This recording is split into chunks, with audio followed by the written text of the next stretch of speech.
so honored to present to you this year's recipient of the Sachar Award, Stephen J. Whitfield, the Max Richter Professor of American Civilization. This award, named in honor of Brandeis' founding president, Abram L. Sachar, is given to a person of outstanding achievement in the field of education. Steve is recognized for his commitment to education and his dedication to teaching and mentoring, and for his generous spirit and his collegiality to all. A creative historian, scholar, and educator, Professor Whitfield writes about American popular culture in a manner that is academically sound, yet readable and entertaining. He has visited every Brandeis National Committee chapter.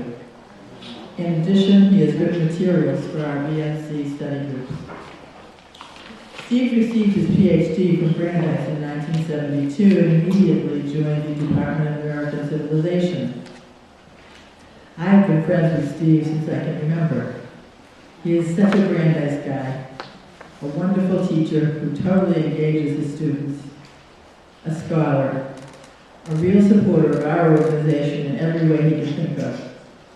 I was a political science major at Brandeis, so some of Steve's favorite faculty were also some of my favorite faculty. It is wonderful that he will share the honor with people like Helen Hayes, Anna Quinlan, Dr. Susan Love, and our own Joyce Antler and former President Yehuda Reinhardt. Just a few of the many honored by Brandeis National Committee over the years we have given the Sachar Award.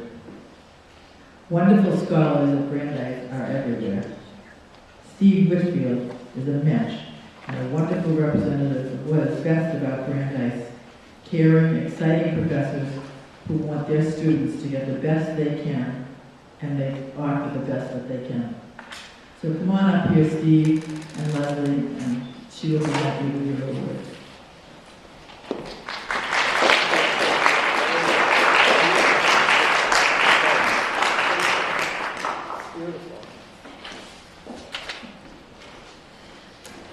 In my first act as a former national president, I am starting at the top with the honor of presenting the most distinguished award given by the Brandeis National Committee to one of Brandeis University's most distinguished professors and a wonderful BNC friend.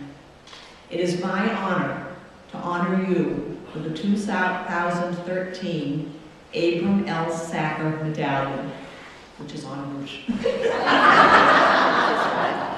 As Beth said, so.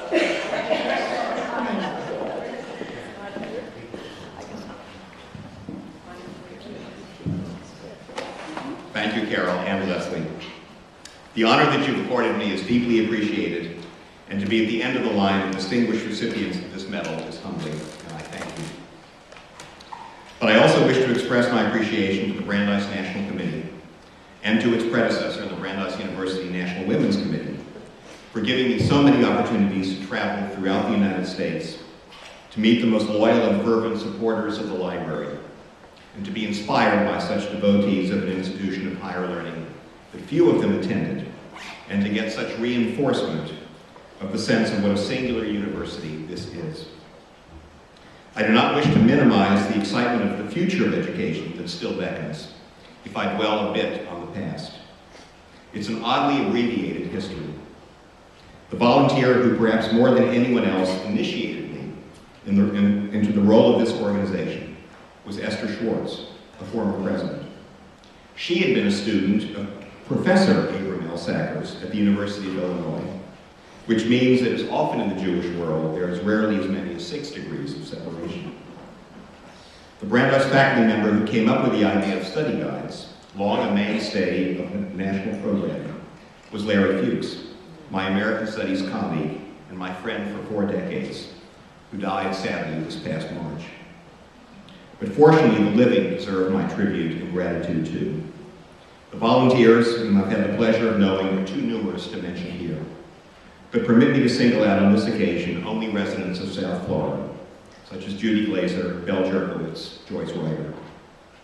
It's been wonderful to work for over 2 decades with my ebullient, resolute, and savvy friend Beth Bernstein, and to know that Janice Kleinman has our back and contributes with such unstinting energy and with such admirable grace to the vitality of the Bee in the City. And finally, I am proud that my own mother, amid her own dedication to a life of volunteering, belonged to this organization. It has also helped me, I think, to be a better teacher than I might otherwise have been, especially in negotiating the gap between the scholarship of professionals and the learning of lay people. Let me give one example. My second speaking engagement under your auspices occurred on Miami Beach around 1973 or 1974. Richard Nixon was still president, and because his hostility to the press was so inescapable a feature of his administration, I decided to present an historical overview of the relations between America's chief executives and what came to be called the media. I started with Jefferson, and when I got to Nixon, I planned to be a little clever by quoting from Shakespeare's Julius Caesar, in which Caesar berates his enemies with the following passage. "Who is it in the press that calls on me? I hear a tongue shriller than all the music." In the question and answer period, a woman who, like many in the audience, had retired from the New York public schools as teaching, pointed out that in Elizabethan English, the word press was synonymous for crowd. In fact, Caesar wasn't referring to journalists at all. The rebuke of the assistant professor for his ignorance was quite public, and the sting that I felt was a valuable lesson in how carefully to prepare in addressing members of this organization. You and your colleagues for over 6 decades have committed yourselves to the acquisition, the preservation, and the diffusion of books, and for the indispensable role that you have played in ensuring that Brandeis will exemplify academic excellence. And for that, we who teach here are deeply grateful. When the Women's Committee was founded, the word text was only a noun. Now it is also a verb. And though no one can foresee the ways by which knowledge will be circulated, it's hard to imagine the disappearance of books. Even the great film critic Pauline Kael once remarked that if it came to that, she could live without movies more easily than she could live without books. The director of the Harvard University Library, the historian Robert Darnton, has claimed that paper is still a better preservative than microfilm, which is a better preservative than digitalization. The fragility of books, the danger of damage, cannot be denied. But the prediction that books published centuries ago, or the yellow pages of newspapers, would be doomed to disintegration, Professor Darnton has argued, has so far been falsified. The way that digitalization has democratized learning in our own lifetimes has been astonishing, and will no doubt accelerate. At the very end of the last century, the New York Public Library announced that about 50,000 books were being checked out of its main reading room every month.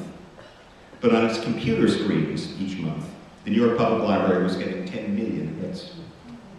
Nevertheless, there is something to be said for the ways that libraries continue to acquire works printed on paper, which is why Emmanuel Leroy-Ladurie, perhaps the most admired living French historian, the former director of the Bibliothèque Nationale in Paris, when he does research in the Boston area, he's come not only to the libraries of Harvard, but to go far farther as well.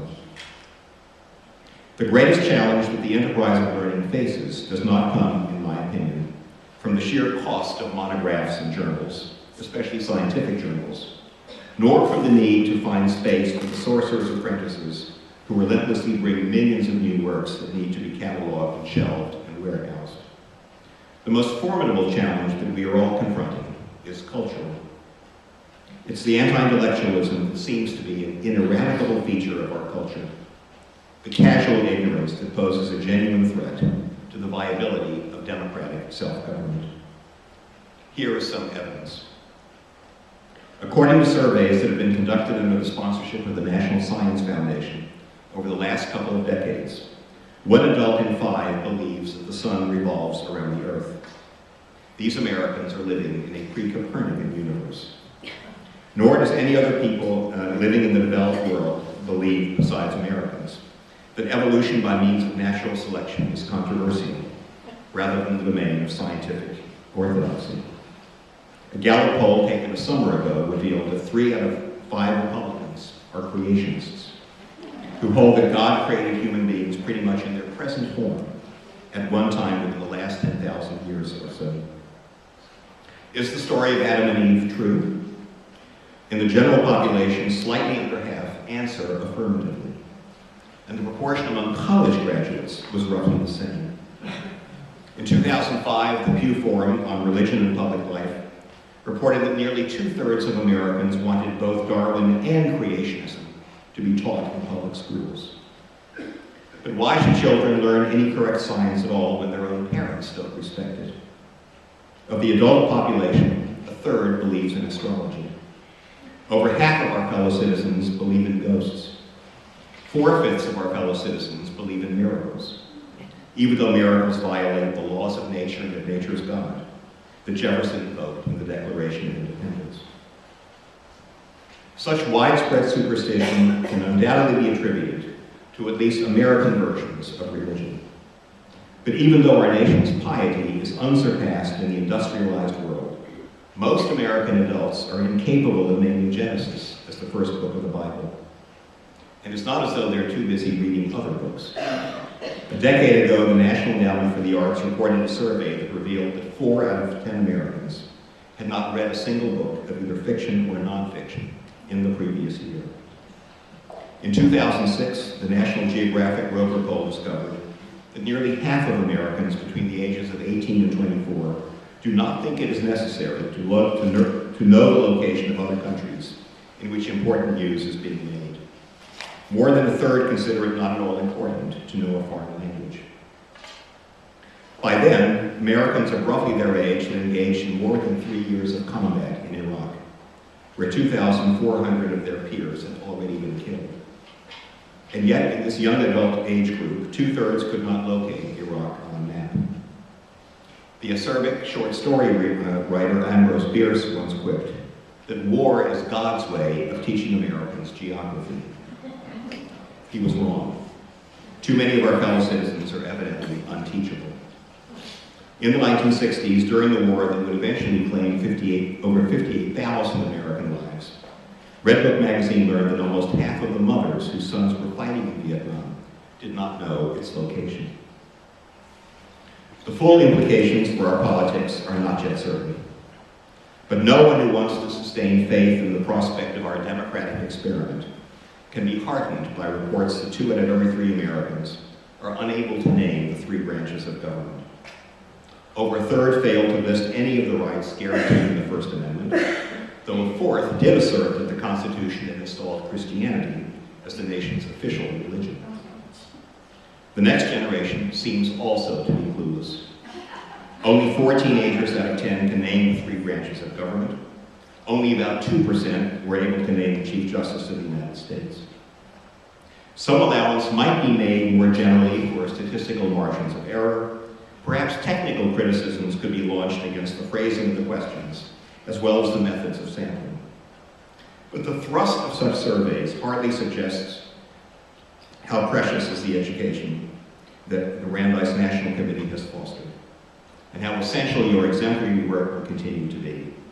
So thank you not only for this cherished award, but above all for the allegiance that you have shown for the exercise of mind. Thank you very much.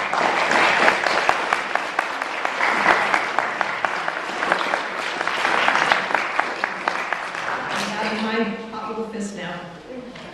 Our Sachar medallion, which says, Brandeis National Committee, Abram L. Sachar Award, to Stephen J. Whitfield, PhD 72, Max Richter Professor of American Civilization, Brandeis University, 2013, with the seal.